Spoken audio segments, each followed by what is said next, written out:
அன்ப செய்யும் பாவமும் அறமது ஆகும். பரநடிக்கு அன்பிடாதார் புண்ணியம் பாவமாகும்.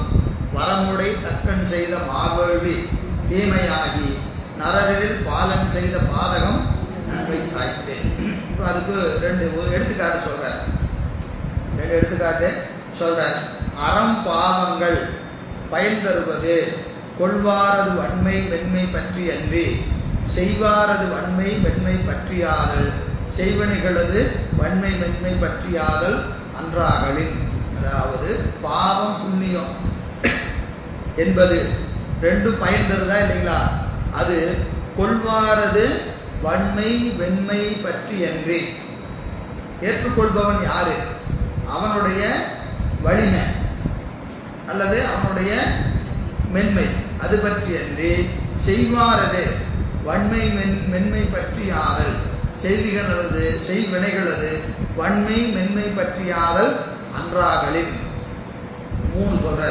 நல்லா பாருங்க. ஒன்று செய்வாரது வன்மை மென்மை, செய்வினையின் வன்மை மென்மை. இன்னொன்று அந்த கொள்வாரது வன்மை மென்மை. செய்கிறவன் ஏற்றுக்கொள்பவன் செய்கிற வினை. இப்போ நான் செய்கிறேன், இன்னாருக்கு செய்கிறேன், இது செய்கிறேன். 3 வந்துருச்சா இல்லையா? செய்கிற ஆள் யாரு? நான் செய்கிறேன். யாருக்கு செய்கிறேன்? அவருக்கு செஞ்சேன். என்ன செஞ்சேன்? இந்த 3 இருக்கு. இதில் செய்கிற ஆளுடைய தன்மை இருக்கா இல்லையா? இப்போ நான் உதாரணத்துக்கு வைத்துக் கொள்வோம். சும்மா ஒரு கற்பனைக்கு தான். எங்கிட்ட நிறையா செல்வம் இருக்கு, நிறையா செல்வம் இருக்கு. இப்போ நான் வந்து ஒரு 100 ரூபாய் கொடுக்குறேன். ஒருத்தருக்கு 100 ரூபாய் கொடுக்குறேன். சரிங்களா? இப்போ நான் 100 ரூபாய் கொடுக்கறது என்னுடைய செல்வத்துக்கு. என்னுடைய செல்வத்துக்கு இந்த 100 ரூபாங்கிறது என்னது? பெரிய பணக்காரனாக இருந்தால் இந்த 100 ரூபாங்கிறது ஒன்றுமே இல்லை, சும்மா போய் கொடுத்துறோம். இப்போ வாங்குற ஆளுக்கு அது ரொம்ப அத்தியாவசியம் இருக்கும். ரொம்ப அத்தியாவசியம். அவருக்கு வந்து 100 ரூபாய் உயிரை காப்பாற்றுறதுன்னு வச்சுக்கோங்க. உயிரை காப்பாற்றுற நேரத்தில் ஒரு 100 ரூபாய் இருந்தால் அவர் பழச்சிடுவார். அந்த நேரத்துக்கு நான் என்ன செய்கிறேன்? 100 ரூபா கொடுக்குறேன். இப்போ இது ஒரு புண்ணியம். இன்னொருத்தருக்கு சும்மா சாதாரணமாக இருக்க அவருக்கு ஒரு 100 ரூபா கொடுக்குறேன். இப்போ 2 பேர்த்துக்கும் நான் கொடுத்தது எவ்வளவு?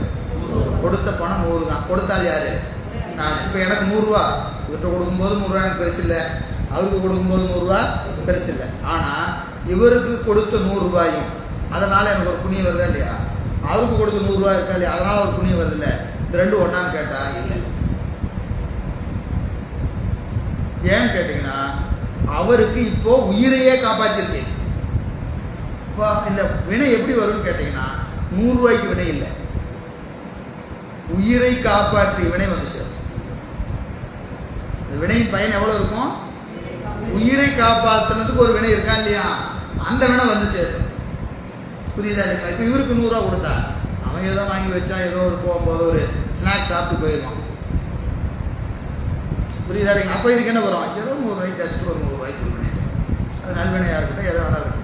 அப்போது கொள்வான் ஒருவன், செய்வோன் ஒருவன், செஞ்ச வினை, இந்த 3 இருக்கா இல்லையா? இந்த 3ல் கொள்வானது தன்மை பற்றி தான் வினையின் பயன் இருக்கும்.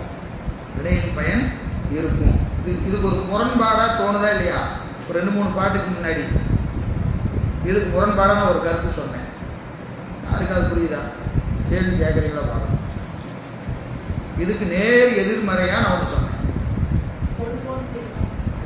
சொல்லுங்க, சத்தமா சொல்லுங்க. இந்த கருத்துக்கு நேர் எதிராக ஒரு கருத்து சொன்னேன்.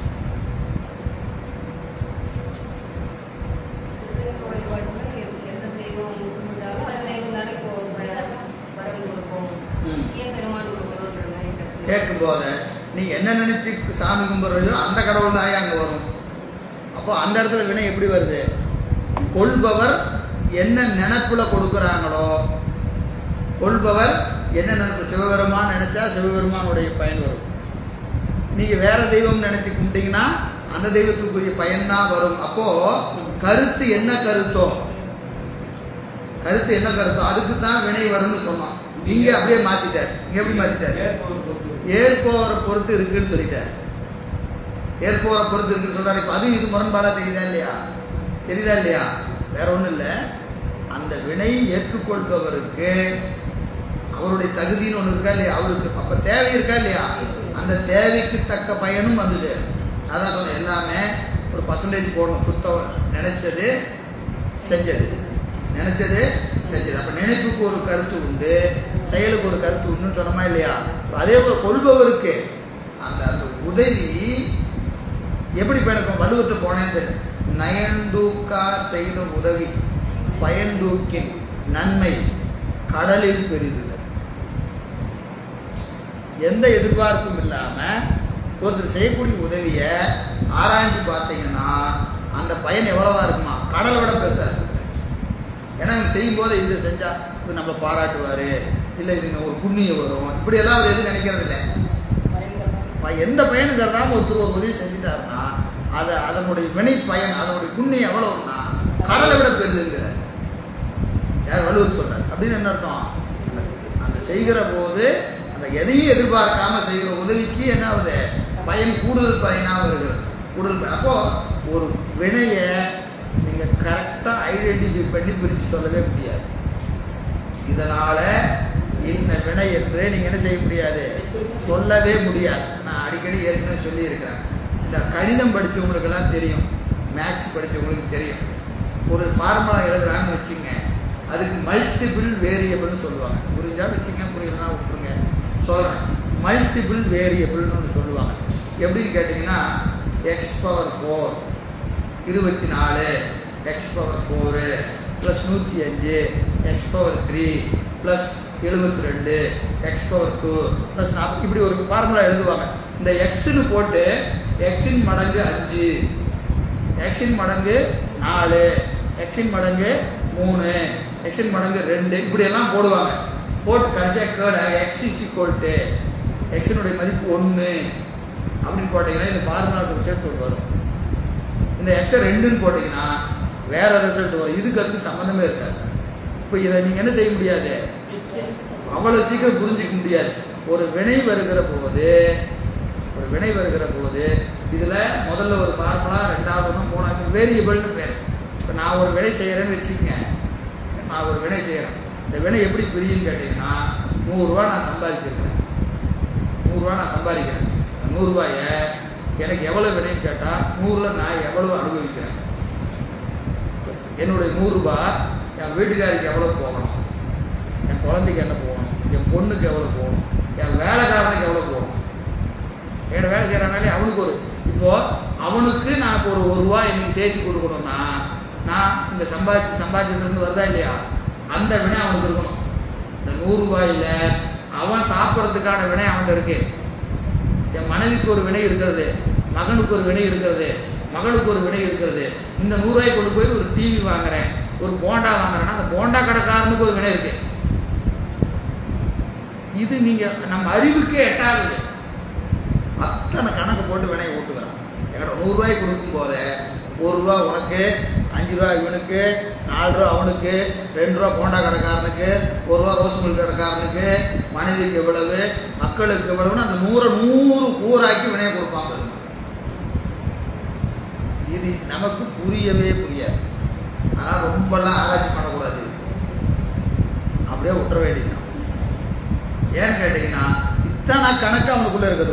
ஒரு இடத்துல ஒரு வினை நகருதுன்னு கேட்டான், இந்த இடத்துல இருக்கிற வினை இந்த இடத்தை நோக்கி நகருது என்று சொன்னால் அந்த சூழலுக்கே அது பொருந்தும். ஒரு உதாரணம் சொன்னா, ஒரு பெரிய ஒரு மில்லு வைத்திருக்கிறார் ஒரு முதலாளி இருக்கிறார். அவரு திடீர்னு நட்டமாயிட்டார். நல்ல பெரிய முதலாளி, ஒரு 1000 பேர் அவருக்கு வேலை செய்யறாங்க. 1000 பேர் என்னாச்சு, இப்போ நட்டமான உடனே மில்ல மூடிட்டார். நமக்கு நேரம் என்ன சொல்லுவோம், அவர் செஞ்ச வினை, முதலாளி செஞ்ச வினை நட்டமாயிடுச்சு, மில்ல மூடிட்டார். நேரா கணக்கு 500 கோடி அவருக்கு லாஸுங்க. என்ன சொல்லுவோம், முதலாளிக்கு 500 கோடி லாஸ்ன்னு கணக்கு சொல்லிடுவோம். அது மட்டும் இல்லை, 1000 குடும்பத்தில் என்னென்ன மாற்றங்கள் நிகழ்கிறது இதை ஒட்டி. சாப்பாட்டுக்கு இல்லாமல் போனவன், வேற வேலைக்கு போனவன், இதை விட நல்ல வேலை கிடைச்சி போனவன், இந்த மில்லுல இருந்து இன்னொரு வேலைக்கு போவான், அவனுக்கு என்ன வந்துடும், இதை விட நல்ல சம்பளம் கிடைக்கும். ஒருத்தன் சாப்பாட்டுக்கு இல்லாமல் கஷ்டப்படுவான், ஒருத்தனுக்கு ஒரு வேளை சாப்பாடு கிடைக்காது. ஒரு பையனுக்கு படிப்பு இல்லாமல் போகும். அப்பா வேலைக்கு போக படிக்க வைப்பாரு, வேலை போயிடுச்சு, இப்போ அவன் என்ன செய்வான், படிக்காம வேலைக்கு போவான். இந்த வினையெல்லாம் எதுக்குள்ள இருக்குது? இந்த ஒரே ஆளுக்கு ஊட்டின வினை. ஒரு ஆளுக்கு ஊட்டின வினைய எத்தனை பேருக்கு பிரிக்கிறாரு? 1000 குடும்பத்துக்கு பிரிக்கிறாரு. 1000 குடும்பத்துக்கு பிரிக்கிறார். இது நமக்கு எட்டுமா? நம்மளால முடியுமா? ஆராய்ச்சி பண்ண முடியுமா? ஒண்ணுமே பண்ண முடியாது. அப்போ இதனாலதான் அவனுக்கு என்ன பேருங்க? பேரறிவு, பேராற்றல், பெருங்கருணை. இந்த கணக்கு நமக்கு புரிஞ்சுதுன்னா நாம பெருமான் ஆயிடும். சரிங்களா? எனவே நம் அறிவுக்கு எட்டாதது இறைவனுடைய கணக்கு. அதனால அரணடிக்கு அன்பர் செய்யும் பாவமும் அறமது ஆகும். அதாவது அரண் திருவடியை நினைந்து செய்கின்ற பாவம் கூட என்ன ஆயிடும்? அறமாக மாறும். அறநடிய என்ன செய்யணும்? நினைந்து செய்யணும். நினைந்து செய்யணும். அறநடிய மறந்து செய்கிற புண்ணியம் பாவம் ஆயிடும். எப்படிங்க சொல்றீங்கன்னா 2 உதாரணம் சொல்லிட்டார். தக்கன் செய்த வேள்வி, சண்டீசர் பூசை. தக்கன் வேள்வி தான் செஞ்சான். வேள்வி செய்தல் வேதத்திலே அறம் என்று சொல்லப்பட்டிருக்கிறது. வேள்வி செய்தல் என்ன சொல்லி இருக்குது? அறம்னு சொல்லி இருக்கு. ஆனா அவனுக்கு என்ன வந்துருச்சு? வீரபத்திரர் வந்து தலையை வெட்டினார். அவனுக்கு மட்டுமா வெட்டினாரு? திருச்சாடலில் காண்க, திருச்சாடலில் காண்க. என்னது? சூரியனா தொண்டை வாயில் பட்டலை வாரி நெறித்தவாறு உந்தி பெற வயங்கிற்று வேள்வியில் உந்தி பெற திரு உந்தியார் காண்க உந்தி பெற என்று பரிசியார் பூரா சொல்றாரா இல்லையா? போனவனுக்கெல்லாம் அடி விழுந்து, போனவனுக்கெல்லாம் அடி விழுந்தது. ஏன்னு கேட்டீங்கன்னா அந்த பாவத்துல இவனுக்கெல்லாம் கூட்டு பங்குண்டு. போனையா இல்லையா? போனேன். அவிர்வாகம் சாப்பிட்டியா? நல்லா இருந்தது. அவிர்வாகம் சாப்பிட்டேன்னா எல்லாத்துக்கும் அடி. அப்போ வேள்வி செய்தாலும் இறைவனை மறந்து செய்கிற வேள்வியின் பயன் பாவமாய் முடியும். தந்தையாருடைய தாளை தடிந்த பாவத்தை செஞ்சாலும் பெருமான நினைஞ்சு செஞ்சதுனால அது என்ன ஆயிடுச்சு? புண்ணியம் ஆயிற்று. எனவே புண்ணிய பாவம் என்பது இறைவனை நினைந்து செய்தலும் மறந்து செய்தலுமே. நினைந்து செய்கின்ற பாவங்கள் எல்லாம் புண்ணியமாகும், மறந்து செய்கிற புண்ணியம் எல்லாம் பாவம் ஆகும் என்று சொல்றார். சரி, பொழிப்புரை பாருங்க. அறம் பாவங்கள் பயன் தருவது கொள்வாரது வன்மை மென்மை பற்றி அன்றி செய்வாரது வன்மை மென்மை பற்றியாதல், செய்வினைகளது வன்மை மென்மை பற்றியாதல் என்பதற்கு உடன்பாட்டானும் எதிர்மறையானும் தக்கனும் சண்டீச நாயனாருமே சான்றாகளின் சிவபெருமானை அர்ச்சிக்கப்பாற்று என்பதுவும். ரெண்டையும் சொல்லி முடிச்சுட்டார்.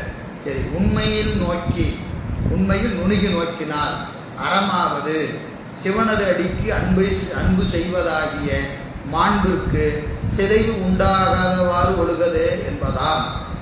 அப்போ அவன் திருவடிக்கு அன்பு செய்வதற்கு எதெல்லாம் கூடி வருமோ அதெல்லாம் அறனுக்கு வரும்.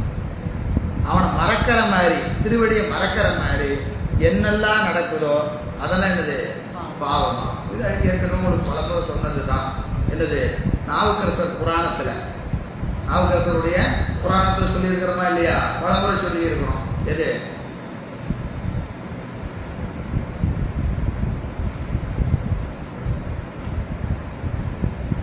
நாற்பதாண்டு காலம் சமணத்தில் இருந்தார். 40 ஆண்டு காலம் சமணத்தில் இருந்தார். திலகவதியார் நாள்தோறும் திருத்தொண்டு செஞ்சாங்க. பெருமான் திலகவதியார் கனவுல போய் என்ன சொன்னாரு? அவன் முன்னமே நமையடைய தவம் முயன்றவன் அன்னவனை சூளை கொடுத்து ஆட்கொள்ளும். ஏற்கனவே தவம் செஞ்சிருக்கிறான், அதனால சூளை கொடுத்து ஆட்கொள்ளும். தவம் செஞ்சா என்ன கொடுக்கணும்? அருள்ல கொடுக்கணும். சூளை கொடுப்பீங்களா? தவத்தின் பயன் சூளையோ? தவத்தின் பயன் சூளையோ அப்படின்னு கேட்டா ஆமா. இந்த பாட்டை வச்சாதான் அந்த இடம் புரியும். அரணை நினைப்பதற்கு துணை செய்கின்றது எதுவாயினும் அது புண்ணியம். அரணை நினைப்பதற்கு துணை செய்கின்ற எதுவும் புண்ணியம். அரணை மறப்பதற்கு துணை செய்கின்றது எதுவாயினும் அது பாவம். சரியா? இப்போ அந்த சூளை அவருக்கு என்ன காட்டிச்சு? வருமானம் காட்டிடுச்சு. சில நேரத்தில் நமக்கு வருமானம் ஜாஸ்தியாச்சு, கோயில் வர்றதுக்கே நேரம் இல்லை, வருமானம் ஜாஸ்தி ஆயிடுச்சு. இப்போ இந்த வருமானம் புண்ணியமா பாவம்? பாவம்தான். பெருமான மறக்கதற்கு இந்த காசு வந்து சேர்ந்ததுன்னா இந்த காசு பாவத்தின் பயனாய் வந்தது. ஏன்னா நேற்று வரைக்கும் நினைச்சேங்க கோயிலுக்கே போக முடியலைங்க, கோயிலுக்கு போகாம தடை செஞ்சது எது? இந்த காசு தான். அப்ப இது என்னது? பாவத்தின் பயன். இறைவனை மறப்பதற்கு காரணமாக இருப்பது எதுவாயினும், கணவனாக இருக்கலாம், மனைவியாக இருக்கலாம், உறவாக இருக்கலாம், அண்ணனாக இருக்கலாம், தம்பியாக இருக்கலாம், மருமகளாக இருக்கலாம், மாமியாராக இருக்கலாம். எந்த வகையில் நமக்கு கோயிலுக்கு போகாமல் இடைஞ்சலாக ஒன்று வருதுன்னா அது என்ன காரணம்? பாவம் தான். பூஜை செய்யறதுக்கு இடைஞ்சலாக வந்தால் பாவம் தான். இதே வேலையே இல்லைங்க, நல்லா வேலை செஞ்சுட்டு இருந்தேன், இப்போ ஒரு வாரமாக வேலை இல்லை, நல்லா பூஜை பண்ணுறேங்க. வேலை இல்லாமல் போனது புண்ணியமா பாவமான்னு கேட்டா புண்ணியம் தான். ஆனால் ஏற்றுக்கிறது கஷ்டம். நம்மளால என்ன செய்ய முடியாது. நம்ம புண்ணிய பாவம்னா காசு வந்தால் புண்ணியம், காசு போனால் பாவம். நம்மளும் அப்படி தான் ஒரு வரையறை வச்சிருக்கிறோம். பொருளாதாரம் தான் புண்ணிய பாவம் என்று கருதி இருக்கிறோம். அதல்ல புண்ணிய பாவம். இறைவனை நோக்கி நம்மை செலுத்துகின்ற காரணிகள் எதுவாயினும் அது புண்ணியத்தின் பயன். இறைவனை விட்டு விளக்குகிற காரணிகள் எதுவாயினும் அது பாவத்தின் பயன். அதுக்கு சான்று இந்த பாட்டு. இந்த பாட்டில் தான் அது இருக்கு. எனவே மரமாவது மாண்பிற்கு எவ்வகையானும் சிதைவு உண்டாக ஒழுகுதலே ஆம் என்பது அறிக. இவை மூன்று செய்யலாம்.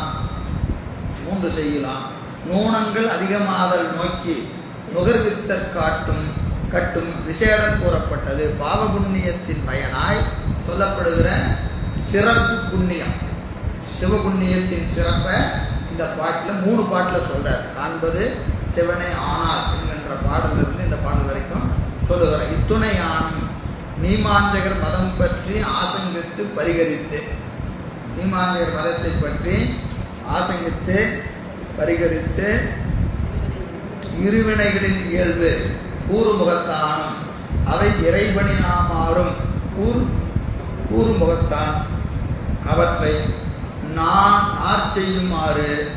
செய்யுமாறு கூறுமுகத்தானும் அவை பயன்படுமாறும் கூறுமுகத்தானும் தாமே மறிவிடா வடிவும் கண்மங்களும் மறுமை கண்ணே என்பதை வலியுறுத்தியவாறு.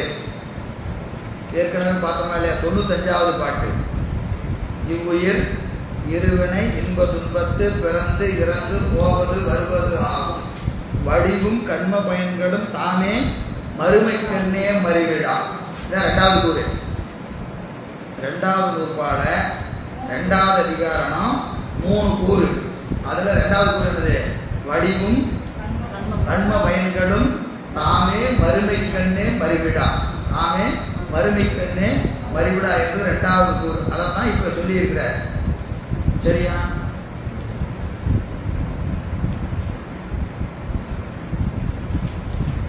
இனி தரணியோடு தராபதி 3வது கூறு. தரணியோடு தராபதி போல என்ற ஊமை பொருளை தெரிவித்துரைக்கிறார்.